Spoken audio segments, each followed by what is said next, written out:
কি ভাবছো এত বেলুন দেখে? কোনো অকেশনে গেছি? আজ্ঞে না। আর সেদিন আমি চলে গেছিলাম সকালবেলা সাজাতে। তিনটে অটো করে, রিক্সা করে ফাইনালি আমি এসে পৌঁছলাম ক্লায়েন্টের বাড়িতে।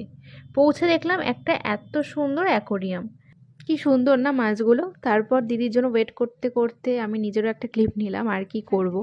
দেন ফাইনালি দিদি এসে পৌঁছলো। কেমন সাজবে তোমরা শুনে নাও।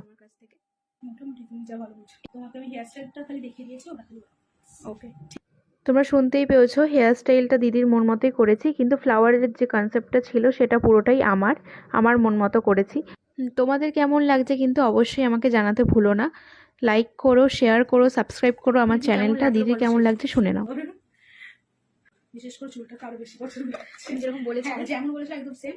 আর মেকআপ তারপর আমি ওখান থেকে সোজা চলে গেলাম আরেকজন ক্লায়েন্টের বাড়ি। সেদিন আমার দুটো সাজানো ছিল।